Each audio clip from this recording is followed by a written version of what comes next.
প্রিয় বন্ধুরা, তোমাদের সকলকে স্বাগত জানাই অপূর্ব মানা হোম টিউটর ইউটিউব চ্যানেলে। আজ আমি তোমাদের সঙ্গে তোমরা যারা ক্লাস 5-এ পড়ো তোমাদের রায় ও মার্টিন প্রশ্ন বিচিত্রা, সেই রায় ও মার্টিন প্রশ্ন বিচিত্রার বাংলা বিষয়ের পরবর্তী মডেল সেট নম্বর 3 তার ক্লাস নিয়ে এলাম। স্কুলের নামটা দেখো, বালুরঘাট গার্লস হাই স্কুল। তোমরা তোমাদের বইটি লক্ষ্য করো, ওখানে দেখো, এখানে আমি যা যা দেখাবো প্রশ্ন এবং তার উত্তর, তোমরা তোমাদের বইটি লক্ষ্য করো, সমস্ত প্রশ্ন ওখানে রয়েছে। এটা উত্তরপত্র বা অ্যান্সার শিট তোমরা বলতে পারো, ঠিক আছে। এখানে আমরা উত্তরগুলো আলোচনা করছি, প্রশ্ন এবং তার তলায় উত্তর লেখা রয়েছে। তো page number 35-36 model set 3 Bangla বিষয়ের খুলে বের করে উত্তরগুলো তোমরা খাতাতে লিখে নাও। তোমাদের তৃতীয় পর্যায়ক্রমিক যে মূল্যায়ন হবে, সেই তৃতীয় পর্যায়ক্রমিক মূল্যায়নকে লক্ষ্য করে। তো এর আগে আমরা দুটো মডেল সেট করে দিয়েছি, না দেখে থাকলে অবশ্যই দেখে নেবে। দেখো, একের দাগে তোমাদের নির্দেশটা দেওয়া রয়েছে, বইটিতে লক্ষ্য করো। সঠিক উত্তরটি বেছে নিয়ে লেখো। প্রত্যেকটি প্রশ্নের মান 1 করে, 3টি প্রশ্ন 3 নাম্বার। একের প্রশ্ন দেখো, ইউনিয়ন জ্যাক হলো ড্যাশ পতাকা। এখানে করবে ব্রিটিশদের পতাকা, তাহলে ব্রিটিশদের পতাকার নাম কি? Union Jack. অপশান ক করবে উত্তরটি। তোমাদের বইতে দেখো 3টি অপশান দেওয়া রয়েছে, তার মধ্যে অপশান ক করবে। তাল নবমীর গল্পের গোপালের দাদার নাম কি? নেপাল। অপশান ঘ করবে উত্তরটি। তোমাদের বইতে দেখো 4টা দেওয়া রয়েছে অপশান, 4টা অপশানের মধ্যে শেষের অপশানটা করবে উত্তর। 1-3 প্রশ্ন দেখো, বলা রয়েছে আকাশের দুই বন্ধু গল্পে নদীর ঘুড়ি কোন অংশে তুলনা করা হয়েছে? নদী আর ঘুড়ির মধ্যে, ল্যাজের। তারপরে দেখো, মানে অপশান গ করবে 1-3 প্রশ্ন উত্তর। 2 প্রশ্ন যাচ্ছি, 2 দাগের প্রশ্নগুলো যেগুলো রয়েছে, এখানে নির্দেশটা তার আগে লেখা রয়েছে। দেখো, বলা রয়েছে একটি বাক্যে নিচের প্রশ্নগুলির উত্তর লেখো। তো দেখো, এখানেও প্রত্যেকটি প্রশ্নের মান 1 করে, 3টি প্রশ্ন 3 নাম্বার। 2-1 প্রশ্ন বলা হচ্ছে তাকে সবাই মাস্টারদা বলে ডাকে। এখানে কার কথা বলা হয়েছে? উত্তর করবে সূর্যকুমার সেন, এটাই উত্তর করবে। 2-2 প্রশ্ন দেখো, তাল নবমী গল্পে নেপাল কোথা থেকে তাল কুড়িয়ে এখানে গ্রামে বিক্রি করে? তাল দিঘির মাঠ থেকে, উত্তর করবে তাল দিঘির মাঠ থেকে। 2-3 প্রশ্ন দেখো, আকাশের দুই বন্ধু গল্পে পেটকাটা ও চাঁদিয়ালের কিভাবে দেখা হয়েছিল? আচ্ছা, এই প্রশ্নটার উত্তর আমরা আগের সেটগুলোতে আলোচনা করে রেখেছি। আগের মডেল সেট যেটা করে দিয়েছি দুটো, ওখানে ছিল। তো এটা তোমরা ওখান থেকে কালেক্ট করে নেবে, আগের ক্লাসগুলো দেখে নেবে। তোমাদের পঞ্চম শ্রেণীর একটাই প্লেলিস্ট করা রয়েছে, প্লেলিস্টের মধ্যে সমস্ত ক্লাসগুলো পেয়ে যাবে। দেখো, বলা রয়েছে, আর লিঙ্কটা কিন্তু এই ভিডিওর ডেসক্রিপশানে দেওয়া রয়েছে। তারপর দেখো 3 দাগে যাচ্ছি, কয়েকটি বাক্যে নিচের প্রশ্নগুলোর উত্তর দাও। প্রত্যেকটি প্রশ্ন মান 2 করে, এখানে 2টো প্রশ্ন উত্তর দিতে হবে, 4 নাম্বার। মঙ্গলবারে তাল নবমী নামা, কে এই প্রশ্ন করেছে? মা প্রত্যুত্তরে কী জানিয়েছিল? এখানে প্রত্যেকটি প্রশ্নের মান 1 করে, 2 নাম্বার। প্রথম প্রশ্নের উত্তর হবে গোপাল, অর্থাৎ প্রশ্নটা করেছে। তারপরে মা প্রত্যুত্তরে কী জবাব দিয়েছিল? হয়তো হবে, কী জানি বাপু, এটা উত্তর দিয়েছিল। তারপর দেখো 3-2 প্রশ্ন, আকাশের দুই বন্ধু গল্পে বন্ধুত্বকে অটুট রাখতে ঘুড়ি দুটি কী সিদ্ধান্ত নিয়েছিল?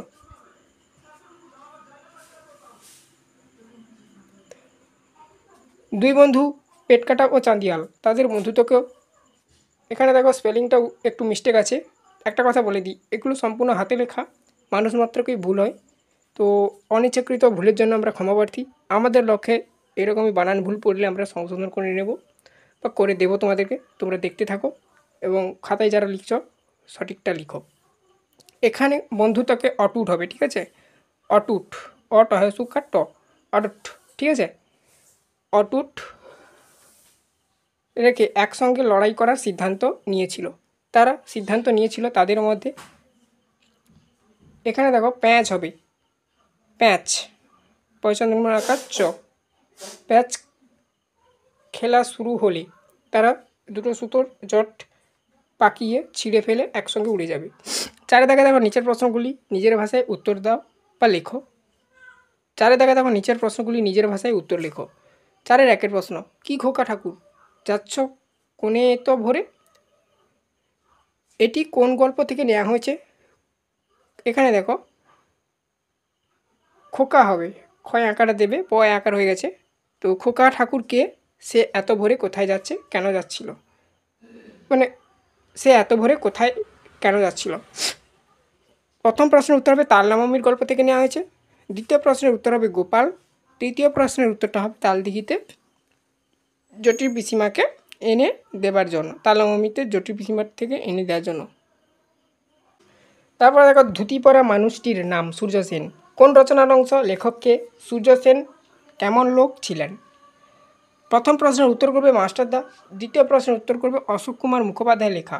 আচ্ছা, তৃতীয় নম্বর প্রশ্নটা সূর্য সেন কেমন লোক ছিলেন, এটা তোমরা তোমাদের টেক্সট বইয়ের 92 পাতায় পেয়ে যাবে, ওখান থেকে একটু কালেক্ট করে নেবে।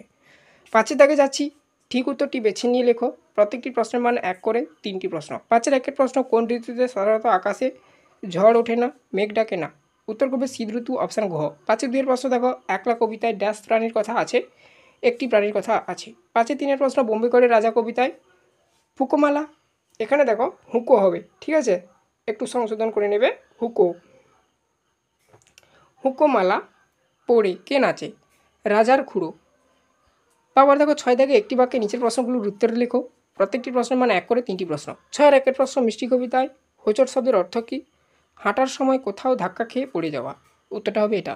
6-এর 2-এর প্রশ্ন, একলা কবিতায় কবি কোন বিষয়কে মস্ত আশীর্বাদ বলেছেন? উত্তর করবে একলা কবিতায় শঙ্খ ঘোষ তার মাথার উপর গাছের পাতা ঝরে পড়াকে মস্ত আশীর্বাদ বলেছেন। 6-এর 3-এর প্রশ্ন, বোম্বেগড়ের রাজা কবিতায় রাজার বিছানা কী দিয়ে পাতা হয়? সিরিজ কাগজ দিয়ে। উত্তর করবে এটা। 7-এ দেখা দেখো কয়েকটি ভাগে নিচের প্রশ্নগুলি উত্তর দাও। প্রত্যেকটি প্রশ্নের মান 2 করে, দুটো প্রশ্ন উত্তর দিতে বলেছে 4 নাম্বার। একলা কবিতা, কবি যখন একলা থাকেন তখন তার সঙ্গে কারা থাকে? কবি যখন একলা থাকে তখন কবির সঙ্গে, এখানে দেখো কবির হবে, কোভিড হয়ে গেছে, তো কবির করবে এটা, ক বয়সিকার র, কবির সঙ্গে থাকে সবুজ গাছপালা, কমা দিয়ে লিখবে আর থাকে তার ভিতর দিয়ে চলে যাওয়ার পথ পুনছে দেবে। এছাড়া কাঠবিড়ালি, গাছের ঝরা পাতা, এমনকি শাল বা তাল, সুপুরির বন ও কবির সঙ্গে থাকে। 7-এর 2-এর প্রশ্ন দেখো, কেন সেথায় সর্দি হলে ডিগবাজি খায় লোকে? লোকে এমন আচরণের কারণ অনুমান করে লেখো। আজব রাজ্য বোম্বেগড়ের প্রজাদের সর্দি হলে সর্দির প্রকোপ থেকে মুক্তি পেতে এমন আচরণ করে বলে অনুমান করা হয়। তো দেখো এখানে এবারে আমরা 8-এর দাগের প্রশ্নগুলো দেখব এবং তার উত্তরগুলো দেখব। দেখো অনেক জায়গায় বানানগুলো ভুল হচ্ছে, সঠিক বানানটা আমরা স্ক্রিনে দিয়ে দিয়েছি, আশা করি তোমরা দেখতে পাচ্ছ। তো দেখো মানুষ মাত্র কি ভুলে কিছু মনে করবে না, এটা তাড়াহুড়োয় লেখা হয়েছে, হাতে লেখা হয়েছে, কম্পিউটার বাইনারি সিস্টেম বোঝে না, তো অনেক দিক দিয়ে সমস্যা হয়েছে, আমরা মানছি, তো কিছু মনে করো না, আমরা সংশোধনও করে দিচ্ছি, তো তোমরা দেখতে থাকো। 8-এর 1-এর প্রশ্ন দেখো, চুপ থাকাটাও বাজনা বাজায়, উক্তিটি কোন কবিতার? কবির নাম কি? কবি কি এখানে চুপ থাকতে পেরেছেন? কবির, এখানে দেখো কবির করবে, যেখানে যেখানে কবির দেখছো ওগুলো কবির করবে। মনে কিসের বাজনা বাজায়? তারপরে দেখো নেক্সট এই প্রশ্ন উত্তরটা লিখবে। প্রথম প্রশ্ন উত্তর একলা কবিতার অংশ, দ্বিতীয় প্রশ্ন উত্তর দেবে শঙ্খ ঘোষের লেখা। তারপরের প্রশ্নটা যেটা বড়টা, যেটা লাস্টেরটা 2 নম্বরের মতো লিখতে হবে। একাকিত্ব কবিকে দুঃখ দিলেও তিনি প্রকৃতির সঙ্গলাভ করেন। প্রকৃতির সবুজ গাছপালা, গাছের ছায়া ঢাকা পথ, কাঠবিড়ালি কবিকে সঙ্গ দেয়। ঝরে পড়া গাছের পাতা কবির কাছে আশীর্বাদ স্বরূপ হয়ে ওঠে। তখন কবি চুপ থাকে, শান্ত নীরবতা মুখরিত হয়ে ওঠেন। যেখানে যেখানে কবিতা আছে আবারও বলছি, সেগুলোকে কবির করবে। ঘর ও বাইরে যেন এক হয়ে কবির মনে এক মিষ্টি বাজনা বাজতে থাকে। 8-এর 2-একটা, মিষ্টি কবিতায় কবি কিভাবে প্রকৃত সুখ লাভের কথা বলেছেন তা কয়েকটি বাক্যে লেখো। এখানে লিখবে কবি প্রেমেন্দ্র মিত্র তার মিষ্টি নামক কবিতার মধ্য দিয়ে বোঝাতে চেয়েছেন যে কষ্টের বিনিময়ে যে সুখ পাওয়া যায় তাই প্রকৃত সুখ। তিনি বলেছেন যে আকাশে ঝড় ওঠে না, মেঘ ডাকে না, সে আকাশ আমাদের ভালো লাগে না। যে পথে কেউ পিছলে পড়ে না, হোঁচট খায় না, সে পথে চলতে কোনো সুখ নেই। সেই পথে গড়িয়ে যেতে কেউ মজা পেলে সে মূর্খ। চোরাই উতরাই পার হওয়া বহুদূরগামী রাস্তা, ঝড় বৃষ্টি ও রোদ্দুরের আকাশ সকলের প্রিয়। আখ চিবিয়ে কষ্ট করে রস খেতে হয় বলে আখ অত্যন্ত মিষ্টি লাগে। আসলে কষ্ট করে যা অর্জন করতে হয়, জীবনের মাধুর্য সার্থকতা সেই সবই প্রাপ্তিতেই লুকিয়ে থাকে। মানে যেটা আমরা কষ্ট করে অর্জন করি সেটাই হচ্ছে প্রকৃত সুখ। এখানে কবি এটাই বলেছেন, এটাই বাস্তব কথা, কিন্তু মনে রেখো। দেখো অনায়াসে পেয়ে গেলে সেটা কখনো সুখে জিনিস হয় না, ঠিক আছে? তো কষ্ট করে তুমি অর্জন করো, তাহলেই তো প্রকৃত সুখ সেখানে। 9-টা দেখো কী বলা রয়েছে, এখানে দেখো একটু ঠিক করবে, এটা স্ক্রিনে দিয়ে দিয়েছি, দেখো সঠিক উত্তরটি বেছে নিয়ে লেখো। দেখো এখানে যেটা লিখতে হবে বা প্রতিটি ক্ষেত্রে আমরা স্ক্রিনে দিয়ে দিচ্ছি সঠিকটা। 9-এর 1-এটা বলা রয়েছে আমাদের শব্দটি কোন পুরুষ? এখানে উত্তম পুরুষ হবে উত্তরটি। 9-এর 2-এ বলা রয়েছে তোমায় শব্দটি হলো মধ্যম পুরুষ করবে। 9-এর 3-এ প্রথম পুরুষের একটি উদাহরণ হলো এখানে তিনি করবে।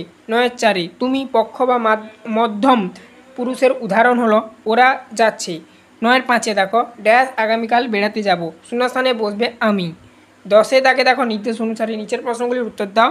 প্রত্যেকটি প্রশ্নের মান 5 মানে 1 করে 5টি প্রশ্ন, উত্তর দিতে হবে 5 নাম্বার। 10 একে বলা হচ্ছে পুরুষ কাকে বলে।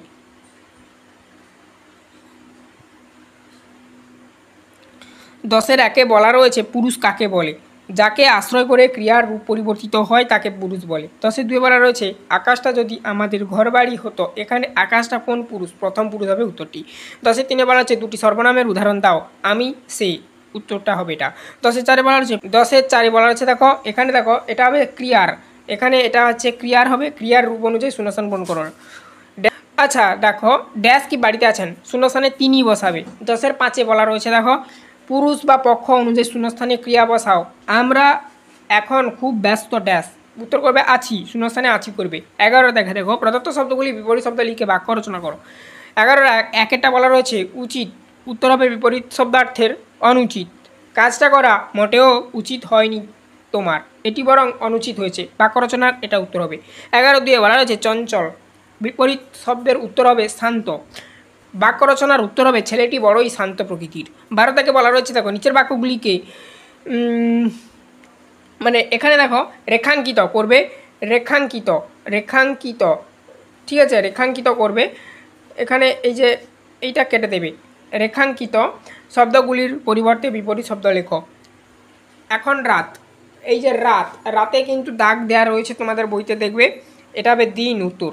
তারপরে দেখো এই রাস্তা সোজাভাবে গেছে, সোজাতে দাগ দেওয়া রয়েছে, বাঁকা হবে। 12 3 বলা রয়েছে 12 2 পর পুকুরের উত্তর কোণে রয়েছে এক পাথরের মূর্তি, এখানে দেখো পুকুরের উত্তর কোণে রয়েছে এক পাথরের মূর্তি, এটা হবে দক্ষিণ, যেহেতু উত্তরের তলায় দাগ দেওয়া রয়েছে। এই ছিল টোটাল তোমাদের আজকের ক্লাস।